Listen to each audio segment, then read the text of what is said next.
కీర్తనల గ్రంథము 32వ అధ్యాయము 11వ వచనం చదువుకున్నాం కదా. నీతిమంతులారా యెహోవాను బట్టి సంతోషించండి, ఉల్లసించండి. యథార్థ హృదయులారా మీరందరూ ఆనందగానము చేయండి. ఆనందగానము, సంతోషము, సమాధానం ఇవన్నీ కూడా ఎవరు కలిగి ఉంటారంటే నీతిమంతుడు మాత్రమే కలిగి ఉంటాడని ఈ వచనం మనకి తెలియజెప్తుంది. పాపం చేసేవాడు ఎప్పుడు కూడా దేవుణ్ణి స్తుతించాలంటే భయపడతాడు. పాపం చేసేవాడు ఎదుటివారికి నీతి వాక్యాలు చెప్పాలంటే భయపడతాడు. అవునా కదా? తప్పు చేసినవాడు ఏం చేస్తాడు? దాంకుని జీవిస్తాడు. అమ్మాయి అందరికి చూడాలి, శ్రద్ధగా జల్లేసుకోవడానికి అది చూడండి.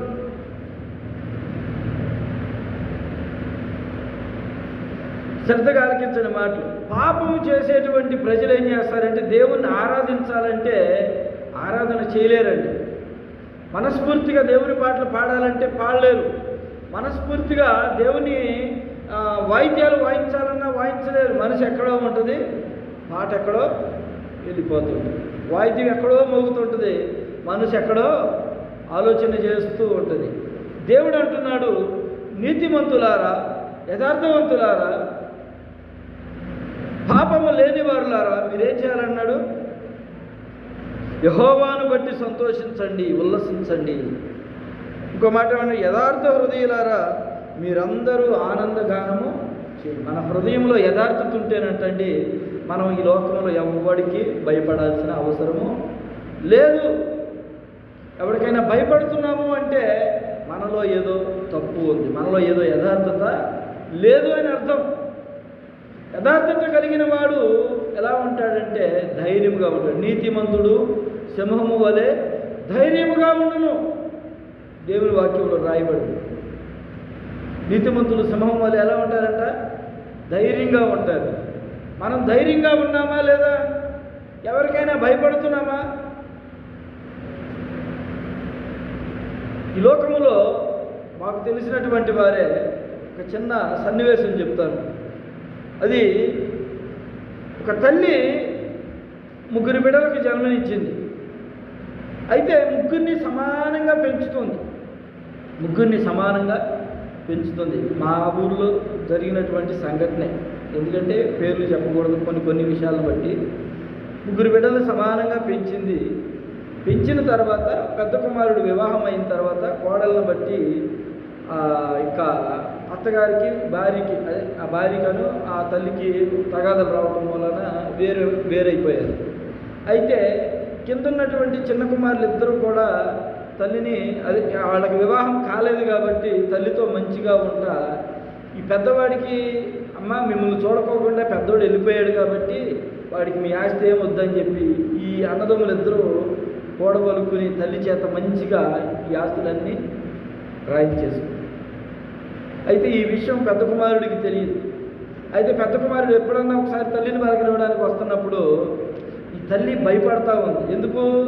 నేను పెద్దోడికి తెలియకోకుండా చిన్నవాళ్ళిద్దరికి ఆస్తి రాసేసాను. పెద్దవాడిని చూసినప్పుడల్లా భయపడుతుంది, పెద్దవాడు వచ్చినప్పుడల్లా భయపడుతుంది. పెద్ద కుమారుడికి ఈ విషయం తెలియదుగా. అమ్మ నాకు తెలియకోకుండా తమ్ముళ్ళిద్దరికీ కూడా ఆస్తిపాస్తులు రాసేసింది, అమ్మా నాన్న ఇద్దరు ఒకటైపోయి రాసేశారు అనే విషయం ఈ పెద్దోడికి తెలియదు. కాబట్టి వీళ్ళిద్దరు ఏమనుకున్నారంటే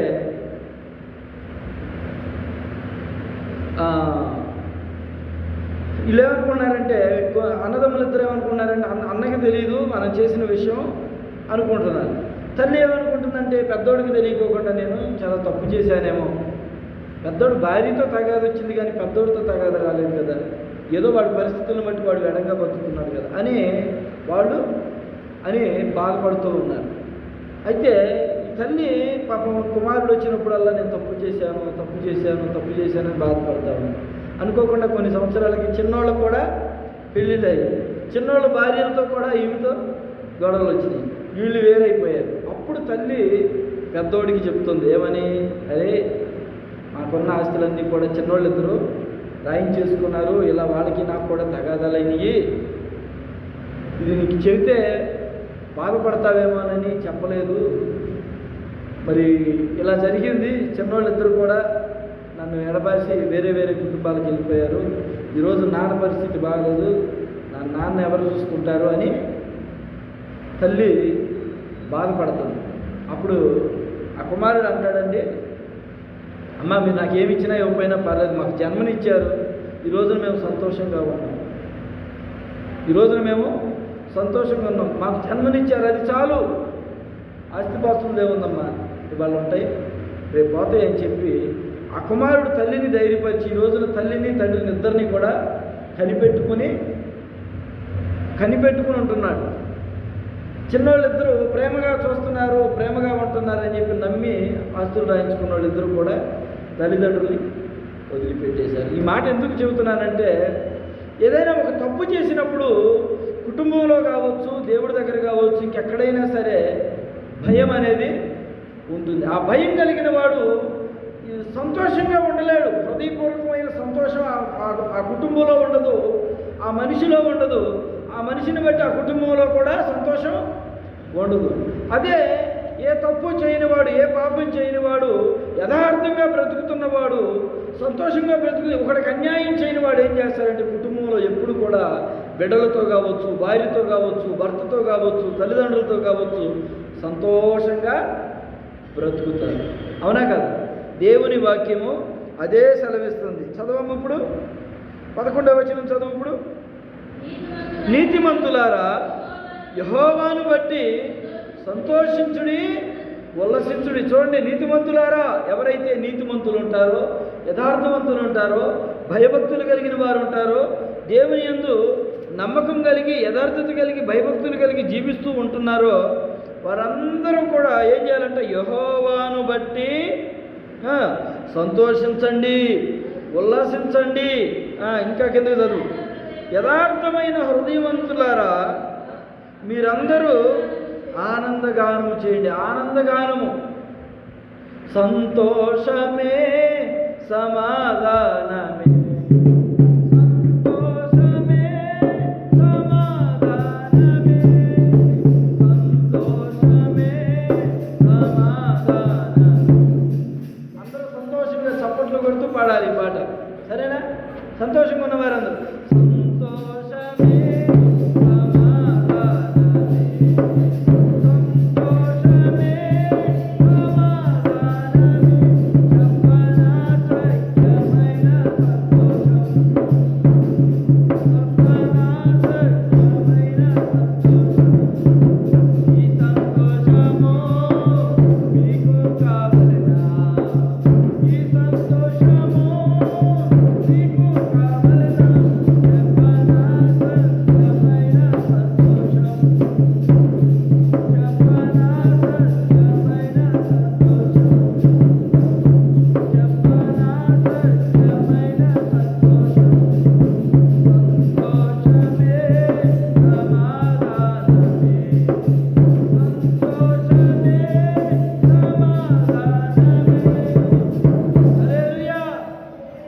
సంతోషమే యథార్థంగా ఉండాలి. దేవుని నమ్ముకున్న బిడ్డలు ఎవరైనా సరే తెలుసో తెలియకో ఏదైనా తప్పు చేసినా యేసయ్య ముందు ఒప్పుకొని, ప్రభా నేను చిన్న విషయంలో ఇదిగో ఇలా ఆ మనిషి చాటుని ఏదో మాట మాట్లాడానయ్యా, ఇదిగో మా ఇంట్లో వాళ్ళ గురించి నేనేదో ఒక మాట ఇలా మాట్లాడాల్సి వచ్చింది, నన్ను క్షమించయ్యా అని చెప్పి దేవుని దగ్గర పశ్చాత్తాపడగలిగితే దేవుడు నిన్ను నన్ను ఏం చేస్తాడంటే నీతిమంతుడిగా మార్చి దేవుని సన్నిధిలో నిన్ను సంతోషముగా ఉండేటట్లుగా చేస్తాడు. దేవుడు ఆనందంగా ఉండేటట్లు చేస్తాడండి.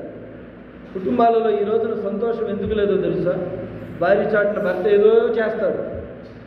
ఈ రోజుల్లో కుటుంబాల మధ్యలో ఎందుకు సంతోషం ఉండలేదో తెలుసా? భర్త చాటున భార్య ఏదో చేస్తుంది, తల్లిదండ్రులకు తెలియకోకుండా పిల్లలు ఎక్కడెక్కడో ఏదేదో చేస్తారు, పిల్లలకు తెలియకుండా తల్లిదండ్రులు ఎక్కడెక్కడో ఏదేదో చేసేటువంటి కుటుంబాలు. ఈ రోజుల్లో వార్తలు చూస్తుంటే చూడండి ఎంత దారుణమైన పరిస్థితులు అంటే, భర్తను కూడా చంపించేటువంటి భార్యలు, లేకపోతే భార్యలను కూడా చంపుతున్నటువంటి భర్తలు, బిడ్డలను చంపేస్తున్నారండి, బిడ్డల్ని సొంత కన్న బిడ్డలను చంపేస్తున్నారు అక్రమ సంబంధాలతో.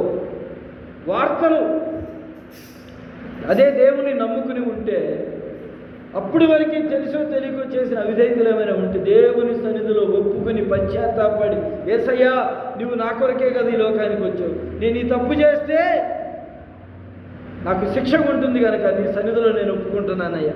ఇక ఎన్నడూ నేను ఈ తప్పు చేయను, ఇక ఎన్నడూ నేను ఈ పాపము జోలికి వెళ్ళను అని పశ్చాత్తాపడితే దేవుడు నిన్ను నీతిమంతుడిగా మారుస్తాడు, నన్ను నీతిమంతుడిగా మారుస్తాడు. హల్లెలూయా! అందరూ బిగ్గరగా చెప్పాలి హల్లెలూయా. కాబట్టి దేవుని సన్నిధిలో ఉన్నటువంటి మనము దేవునికి విరోధంగా పాపము చేయకూడదండి. దేవునికి సన్నిధికి విరోధంగా పాపం చేయకూడదు. దేవుడిచ్చిన కుటుంబానికి విరోధంగా మనము పాపము చేయకూడదు. మనకి దేవుడు భార్యని, భర్తని, బిడ్డల్ని, కుటుంబాలను ఇచ్చాడంటే వాటిని నమ్మకంగా చూసుకోవడం అనే, వాటిల్లో నువ్వు నమ్మకత్వాన్ని కనబరచమని దేవుడు ఇచ్చాడు. ఈ రోజున ఎలాంటి వారమైనా సరే, ఏ వయసు వారమైనా సరే, దేవుని సన్నిధిలో మనం నమ్మకం కలిగి, యథార్థత కలిగి, దేవుడిచ్చిన సాక్ష్యం ఏంటండి? నీతిమంతులారా, యథార్థవంతులారా, యెహోవాను బట్టి మీరు సంతోషంగా ఉండండి. ఏ దేవుడైనా సరే, మన దేవుడు కోరుకుంటున్నాడండి. ఏ ప్రజలైనా సరే, ఎలాంటి వారైనా సరే, మీరు నీతిమంతులుగా ఉండండి, మీ కుటుంబాలలో సంతోషం ఉంటుంది. యథార్థవంతులుగా ఉండండి, మీ కుటుంబాల్లో సంతోషం ఉంటుంది. ఈరోజు చూడండి, ఈ నీతి మర్చిపోతున్నారు, యథార్థత మర్చిపోతున్నారు, అక్రమంగా ప్రవర్తిస్తున్నారు, అక్రమ సంపాదనతో బ్రతుకుతున్నారు. ఎంతకాలం నిలబడుతుందండి? అదే యథార్థంగా బ్రతికితే నీ కుటుంబం అంతా కారం వేసుకుని తిన్నా కానీ సంతోషంగా. అక్రమంగా సంపాదించి నువ్వు బిర్యానీలు అయ్యి తిన్నా నీ కుటుంబంలో శాంతి సమాధానం ఉండదు అని దేవుడు తేటగా తెలియపరుస్తుంది. కాబట్టి మనము దేవుని సన్నిధికి వస్తున్నప్పుడు, దేవుని సన్నిధి నుంచి వెళుతున్నప్పుడు, దేవునితో జీవిస్తున్నప్పుడు, దేవుని మార్గంలో జీవిస్తున్నప్పుడు, నమ్మి బాప్తిసం పొంది దేవుని మార్గంలో వెళుతున్నప్పుడు దేవుని దగ్గర మనం ఒక సాక్ష్యం పొందాలి. అదేమిటంట? నీతిమంతులారా, యథార్థవంతులారా, చదవండి, యథార్థవంతులారా, మీరందరూ ఆయనకు ఆనందగానము చేయుడి. అందుకే దేవుని సన్నిధిలో మనం ఎప్పుడు కూడా ఒక పాట పాడుతుంటాం. ఏం పాట అది? ఆనందమే పరమానందమే ఆశ్రయపురమైన యేసయ్యా నీలో. ఆనందమే పరమానందమే ఆశ్రయపురమైన యేసయ్యా నీలో.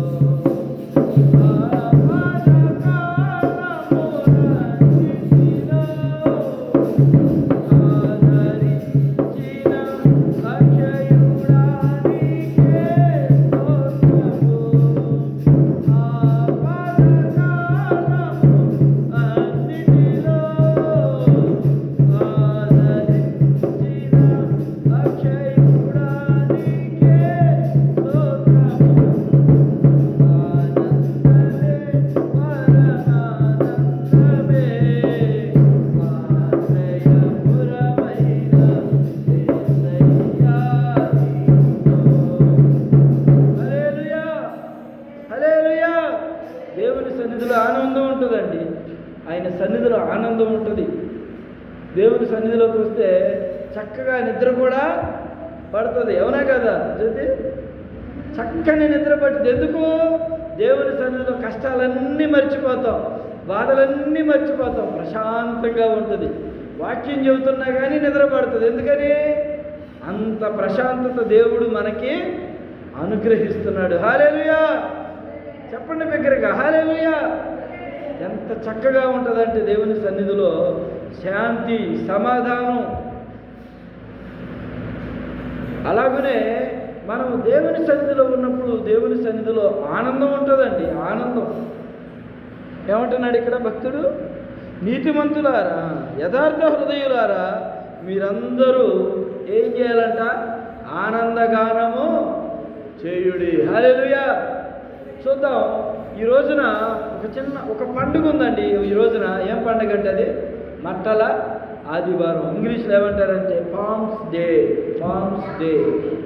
పామ్స్ అంటే మట్టలు, ఆకులు లేదా మట్టలు, నాటబడిన మొక్కల యొక్క ఆకుల ద్వారా స్తుతించడం పామ్స్ డే అంటారు. అంటే యేసు ప్రభువారు లాజరుని సమాధి నుంచి లేపిన తర్వాత సమాధిలో నుంచి లాజరు తిరిగిరా అని చెప్పినప్పుడు లాజరు సమాధి నుంచి చనిపోయినటువంటి సమాధి, అప్పటికే చనిపోయాడు, చాలా రోజులు అయిపోతుంది, సమాధిలో పెట్టబడ్డాడు. యేసు ప్రభు వారి యొక్క స్నేహితుడు, భక్తుడు. అయితే యేసు ప్రభు వారు ఎక్కడో వేరే దూర ప్రాంతానికి వెళ్ళిపోయినప్పుడు సువార్త నిమిత్తం ఈయన ఇక్కడ చనిపోయాడు.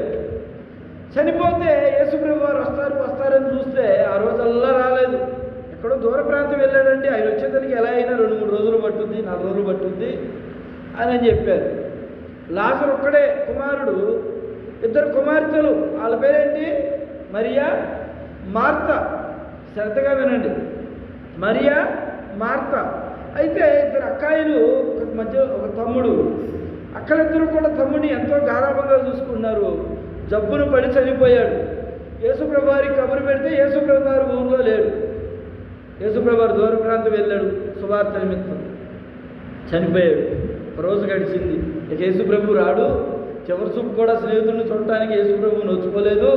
సరే తీసుకెళ్ళిపోయి మరి ఏం చేద్దాం, సమాధి కార్యక్రమం చేయాలి కదా అని చెప్పి లాజరును సమాధికి తీసుకెళ్ళి సమాధిలో పెట్టి పూజ చేసి మొత్తం కార్యక్రమం అంతా కూడా చేసేసారు. అప్పట్లో ఏంటంటే కొండ గుహల్లో తవ్వకాలు తవ్వి వాటిలో పెట్టి బండలు అడ్డం పెట్టేవాడు.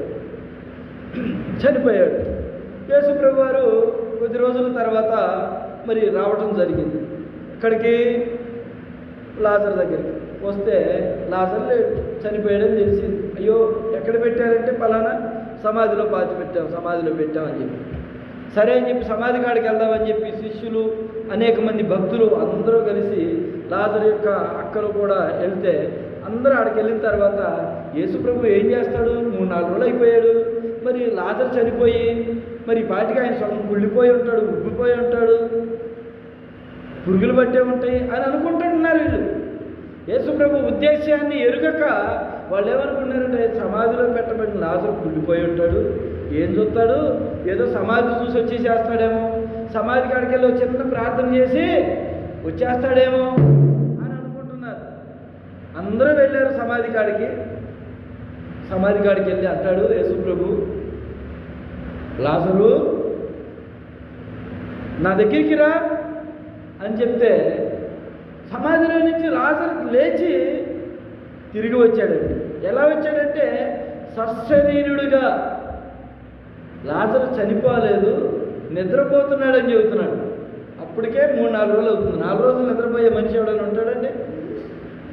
అయితే యేసుప్రభు అన్నాడు, ఆయన కార్యం నూతనపరుచుకోవడానికి ఆ కుటుంబం, శోక సముద్రంలో ఉన్న కుటుంబం, భయభక్తులు కలిగినటువంటి కుటుంబంలో సంతోషాన్ని, ఆనందాన్ని ఇవ్వటానికి దేవుడు చేసిన కార్యం ఎలాంటిదంటే, లాజరు నువ్వు రా, లేచిరా అంటే ఆ మరణ పడక మీద ఉన్నటువంటి లాజరు, కట్లు కట్టబడినటువంటి లాజరు, తెల్లగుడ్డ కప్పేస్తారుగా చనిపోయిన వ్యక్తికి, మూట కట్టేస్తారుగా, ఆ మూటలో నుంచి తాళ్ళు తెంపుకుని బయటకు వచ్చాడండి లాజరు.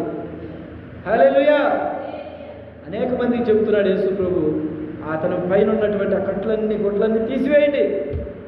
లాజరు మరణం అందలేదు, నిద్రపోయాడు.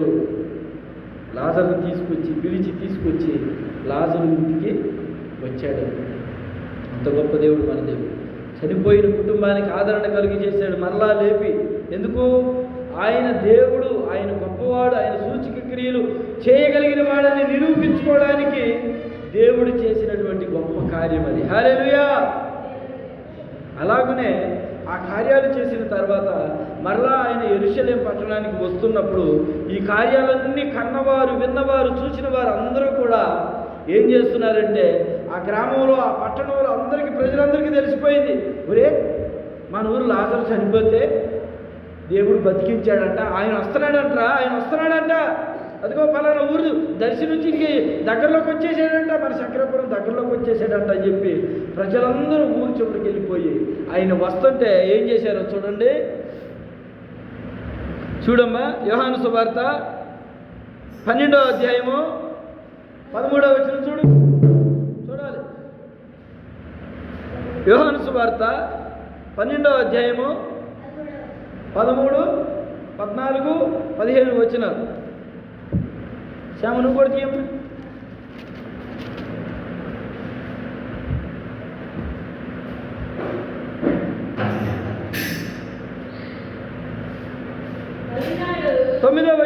చదవమ్మా. కాబట్టి యూదులలో శ్రమ నువ్వు ఏరు పెట్టి చూస్తా ఉండు, నీకు అర్థమవుతుంది పదాలు. ఆగమ్మా. కాబట్టి యూదులలో సామాన్యులు ఆయన అక్కడ ఉన్నాడని తెలుసుకొని యేసును చూసుటకు మాత్రమే గాక మృతులలో నుండి ఆయన లేపిన లాజరును కూడా చూడవచ్చిరి. చూడండి, జనులందరూ కాసుకుని ఉన్నారు. అరే, మన పక్క ఊరిలో లాజరు చనిపోతే తిరిగి లేపాడంట. చనిపోయిన లాజరు సమాధి కాడికి వెళ్ళి కేక వేసి పిలిచాడంట. ఆ లాజరు కూడా వస్తున్నాడంట. ఆయన అమ్మటి యేసు ప్రభు ఎంత గొప్ప దేవుడు. ఈ రోజున మన ఊరు వస్తున్నాడంట. మనందరం ఆయనకి ఎదురెళ్దాం, పదండి పదండి అని చెప్పి ఊళ్ళో జనం అంతా, పెద్దలు పిల్లలు అందరూ, మరి గొప్ప కార్యం కదండి. చనిపోయినాడు తిరిగి వచ్చాడంటే ఏం చేస్తారు? ఇప్పుడు మీ ఊర్లో ఎవరైనా ఒక మంచి చనిపోయాడు, 10 రోజుల తర్వాత తిరిగి వచ్చాడానికి ఏం చేస్తారు? ఒరే, మన ఊళ్ళో పాలని అంకమరావు గారు చచ్చిపోయి తిరిగి వచ్చాడంట, వాడిని చూడాలి. ఇన్ని రోజులు అసలు ఏం చేశాడు, చనిపోయి ఎట్లా ఉన్నాడు చూద్దాం అనుకుంటారనుకోరా. అలాగనే లాజరును చూడటానికి, లాజరును తిరిగి లేపినటువంటి యేసు ప్రభువును చూడటానికి ప్రజలందరూ ఏం చేశారంట? చూచుటకు వెళ్ళారంట. లాజరును కూడా చూడటానికి వచ్చారు. 10వ వచనం.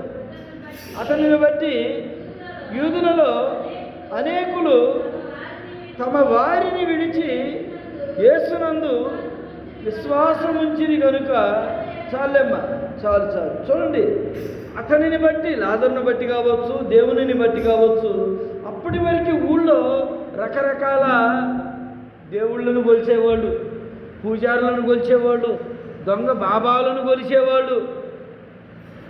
అర్థమవుతుందండి? అయ్యా స్వామి ఓ తాయిత్తు కట్టు దెయ్యాలు రాకుండా. అయ్యా స్వామి మా ఇంటి చుట్టూ తాసుపాము తిరుగుతుంది, ఆ పాము రాకుండా ఇసుకకు మంత్రం పెట్టిస్తారు తెలుసా మీకు? ఆ మంత్రగాడి దగ్గరికి వెళ్ళేవాళ్ళు, ఇసుక మంత్రం పెట్టయ్యాక అయితే మా ఇంటి చుట్టూ జిమ్ముకుంటాం పాములు వస్తాయని. రకరకాల విద్యలు జరుగుతున్నటువంటి ఈ భూప్రపంచంలో ఒక్కొక్కడు ఒక్కో విధంగా వెంబడిస్తున్నారు. స్వామీజీలు, దొంగ బాబాలు, రకరకాలు, నోట్లో నుంచి లింగాలు తీసేవాళ్ళు, రాళ్ళు తీసేవాళ్ళు, రప్పలు తీసేవాళ్ళు, అనేక మంది దొంగ బాబాలను వెంబడిస్తున్నప్పుడు వాళ్ళందరూ అంటండి, వాళ్ళందరినీ వదిలిపెట్టేసి ఈయనెవడో గొప్ప కార్యాలు చేస్తున్నాడు, ఆయన దగ్గరికి మనం వెళ్ళాలి, ఆయన ఏదో మోక్షాన్ని ఇస్తాడంట, ఆయన పరలోకాన్ని ఇస్తాడంట, ఆయన దగ్గర మోక్షము పరలోకం కావాలంటే మన ధనమో మన నగలో మనకున్న ఆస్తిపాస్తులో ఆ దేవుడికి అవసరం లేదంట. యేసు ప్రభు అనే ఆయనకి ఏమి ఇవ్వాలంట? విరిగి నలిగిన మనస్సు. ఏవాలి? విరిగి నలిగిన మనస్సు అంటే ఏంటి? ఈ రోజు వరకు మనం తప్పు చేశాము, పాపం చేశాము.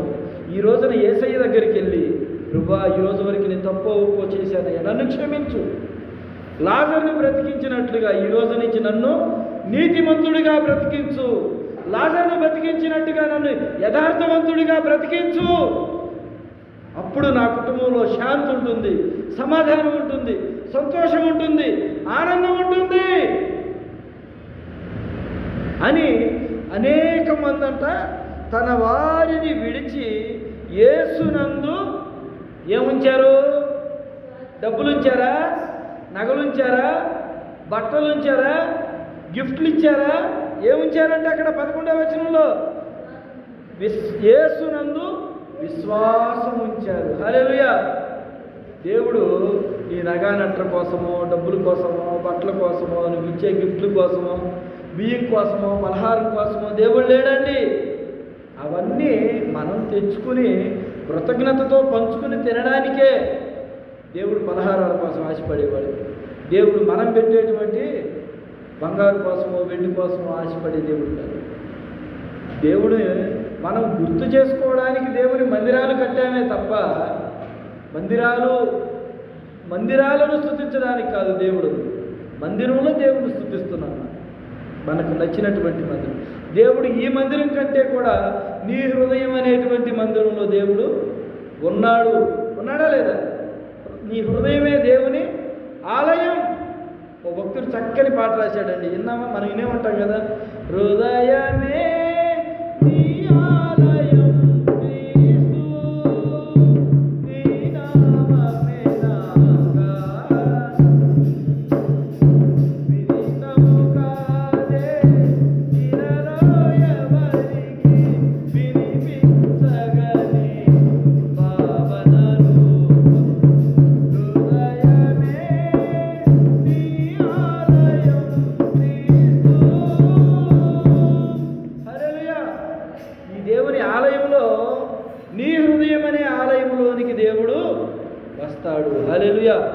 వచ్చి ఉన్నాడు మీలో ఆల్రెడీ.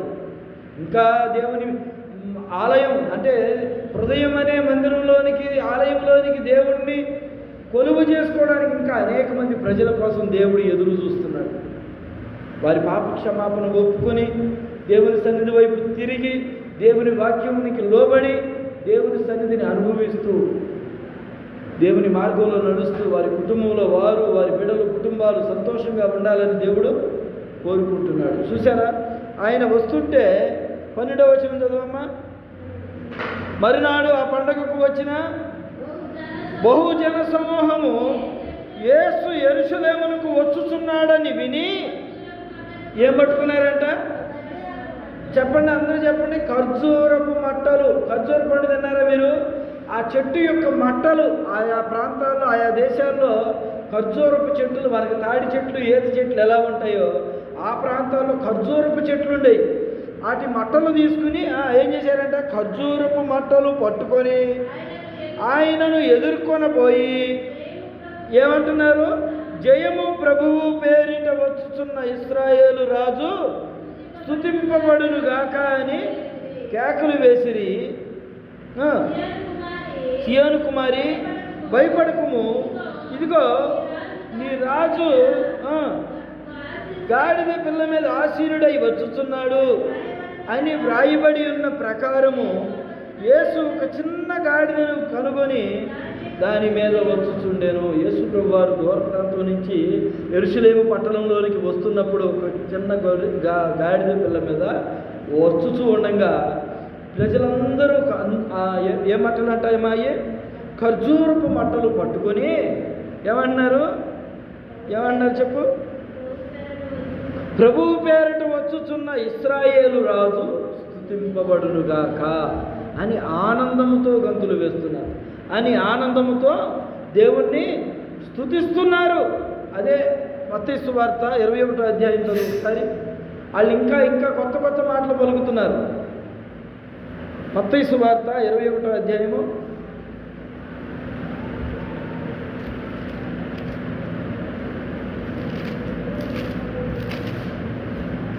21:5.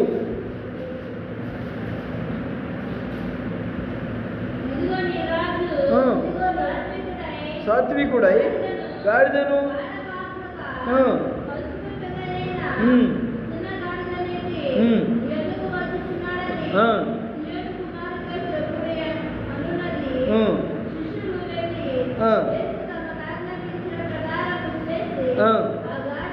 ఆ గాడిదను దాని పిల్లను తోలుకొని వచ్చి వాటి మీద తమ బట్టలు వేయగా ఆయన బట్టల మీద కూర్చుండెను. జన సమూహములోను అనేకులు తమ బట్టలను దారి పొడుగున పరచి, కొందరు చెట్టు కొమ్మలు నరికి దారి పొడుగున పరచిరి. జన సమూహములలో ఆయనను ముందు వెళుచు చక్క కూర్చోమ్మా, చక్క కూర్చో. ఏంటట్లా కూర్చున్నాం? జన సమూహముల్లో ఆయన ముందు వెళుచుండిన వారు, వెనక వచ్చుచుండిన వారు ఏమంటున్నారు? దావీదు కుమారుడికి జయము, ప్రభు పేరిట వచ్చిన వాడు స్తుతింపబడునుగాక, సర్వోన్నతమైన స్థలములలో జయము అని కేకలు వేయిస్తున్నారు. హల్లెలూయా! జయము జయము జయము అని కేకలేస్తున్నారండి. అంటే ఏంటి?